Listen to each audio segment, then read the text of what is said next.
Okay, so first topic anyway. So, what is the beginning of knowledge? In Proverbs 1, we're told that the beginning of knowledge is the fear of the Lord. And said another way, fear doesn't, in that context, doesn't mean that you're trembling. It can mean that, but it doesn't necessarily mean that. What it means is that you have an awe, a reverence, a respect. You have a superficial knowledge the that God is there, but what it really means is that you're starting to understand that He is the source of all truth, and whenever you start to see that, it anchors your mind and your body and soul to a fixed reference point. When in engineering, you're always given this idea of boundary layers. So if you did a fluids problem or an aerodynamics problem or even heat transfer, because the system you're reviewing or you're trying to analyze is so complex, what you'll do is you'll draw boundary layers around that system in order to simplify the project or the problem in order that you can make some progress quickly rather than having to do really complex algorithms and mathematical computations in order to arrive at your desired result. Very similar. Whenever you start to understand that God exists, that He's real, that He's active in the universe, that He's sovereign, all the things the Bible teaches, what it does is it references your mind to the fact that there is something bigger than you, and that thing is a person, and that person has a personality and a will and a volition, and is trying to create something and order the universe in a certain way. And so the minute you start to see that as a person just walking around, it immediately removes this concept of ambiguity, because now at the very foundation there is a person, there is a thing called truth that exists, and that thing called truth is a person, and that person is starting to become a real reality to you. The minute you recognize that, it layers on the rest of the world, and the mysteries of the world start to become manageable. I'll put it that way. Here's an example. If you take the idea of evolution is a complex theory to a certain degree. It's simple in its form, but its explanatory power is enormous. If you take on the other side of that, a creator, well, the minute you have the idea that a personal God created something, you can start to figure out, okay, well, what tools did they use? What fingerprints were left behind? If I know it was created with a certain order, then why is it that this particular phenomenon happens or that particular phenomenon happens? And as you start to progress through your thinking, it's like building a house. If the foundation is utterly true, and it is referenced in the absolute truth, then at that point, what you can do is you start to say, okay, well, if the world is designed and created, well, what is it created for? If I can figure out what that purpose is, then what am I supposed to do? If I can figure out what I'm supposed to do, then what choices am I supposed to make? If I figure out what choices I'm supposed to make, where am I supposed to go? And if I figure out where I'm supposed to go, I say, what's the purpose of going there? And you start to layer on these principles that everybody is walking around with in the world. I mean, everybody has these basic answers to 4 basic questions: origin, meaning, morality, and destiny. So, like, where are we from? Where are we going? What is right and wrong? And then ultimately, why are we here? What's the purpose? Every worldview has an answer to those questions. We'll get into the 1, 2, 3, 4, 5 pyramid later, but essentially, understanding that God exists and that He is real fixes your mind. And the minute you fix your mind, think about a boat. If you're out at sea and you need to anchor somewhere, if your anchor isn't tied to something that's heavy and doesn't move, you're going to float off and you won't know where you're going to go. And so where does that show up in people's thinking? Well, if you don't have a fixed reference point that truth is real, even just the concept that truth is real, that truth isn't relative, that my truth is for me right, but your truth is for you right. If you don't have at least the concept that truth is real, you really will get pushed around just like that boat in your thinking. One day you'll think, sexual harassment in the office is okay, like in the 50s. People used to think it was okay to sexually, what we would call now, sexually harass secretaries and stuff. But what was unforgivable was stepping out on your wife. And now it's the exact opposite. It's you can step out on your wife all day. You can have divorce parties.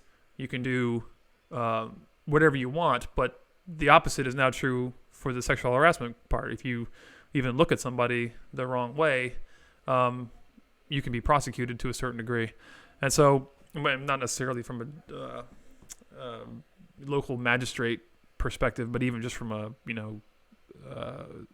social court perspective. You public opinion. You're being judged in the court of public opinion. And so, whenever you don't have the idea of truth, those are the type of things that happen. You just start to move around. You start to say, okay, well, is this real? Well, says who? And why is it real? And you get people on the edges start to press that idea, and those people start to drift the culture a certain direction. And who's to say it's right or wrong? And those are conversations worth having, of course, but the fundamental crux of all that is truth real? If truth is real, then you can't just go around messing with anything you want to, because you're going to have to ask the question, if this is true and it's right and it's virtuous and it's good, should I be tampering with it? If there's no truth, it's all relative, well, where does that thought process lead? So take the house example I used earlier. If you, at the foundation, say, okay, well, all truth is relative, and you guys still have to defend why that's true, by the way. But if you say all truth is relative, and said another way, there is no truth, how do you then build any kind of framework? Okay, well, what is your purpose? Well, it's whatever you make it to be. Well, where are we headed? Who knows? It's like the Cheshire Cat. Like, why does it matter where you're going if you don't know where you're headed? What's the next one? If you don't have a purpose, why are you here? Like, what would it matter if there's no ultimate end of all this and there's no justice? Why does it even matter what you do or how you live? I'm not saying you don't have an answer for that. I'm just saying you start to have a real problem on your hands of how do you justify your answers for those questions. And some of them are good and some of them are bad, but I think at the bottom base, at the foundational level, if you don't believe that truth exists, those answers are so much more difficult to stomach and swallow than if there is truth. And I'm speaking from a perspective of a Christian, of course, but I wasn't always a Christian. I was a secular person for a long time of my life, really till I was about 24. And so I remember thinking in a lot of these same ways and listening to the arguments of people and informing my decision making based on TV shows and music and pop culture the way a lot of people do and did and still do today. And so in my experience, it's been one of blessed relief to a certain degree to understand why I'm here, what I'm doing, where I'm headed, what my purpose is, how am I supposed to lead my family, be a husband, be a dad, be a father, be a productive member of the community. I think those answers, when you have the foundation of truth, are so much more compelling than if you just say it's relative, because the minute you say it's relative, you really can't speak from a positive place into somebody else's life, because if a person on the other receiving end of that says, truth is relative, then if they hold to that view, there's nothing you can ever say to shift their thinking. There are ways to come at that view, which we'll talk about, but in the narrow sense, if they just say truth is relative and they just hold to that through all the debates and arguments and everything you want to, and everything you try to give that person, ultimately speaking, they can never come back at you and say, okay, hey, listen, you made a good argument to me, and I might think that way, but ultimately speaking, truth is relative, so I'm just going to, carry on my merry way. And I think, not to say that, there's moral. I think there is a moral virtue to say that their truth is real, because it's not like a philosophical jujitsu here, but like even if somebody were to say the truth is relative, it's a silly question, but it's like, okay, well, is that statement true, right? It's silly in the sense that it's kind of childlike to ask it, but it does carry a lot of weight. If you say there's no truth, okay, why is that true? Is that a true statement? If it's not true that you just said that, then why'd you say it? And it's just nonsensical in the meantime. And so I think when you start to encounter people like this that say there's no truth, I think what they may say, they may profess that there is no truth, but they're not living their life that way. And so I think given this concept, okay, the beginning of knowledge is the fear of God. I think a reasonable derivation of that is the beginning of knowledge is that truth exists, and that the minute you fix your mind to a what's called like an ontic referent, this thing that's outside of us, that's immovable and changeable, it's like dropping an anchor in an ocean, and you can start to lay or building laying a foundation. You can build from there something that is robust and has some staying power. So just a couple thoughts on that. We'll catch you on the next one. Also, I've seen a lot of big YouTubers do it, so I'm gonna start now.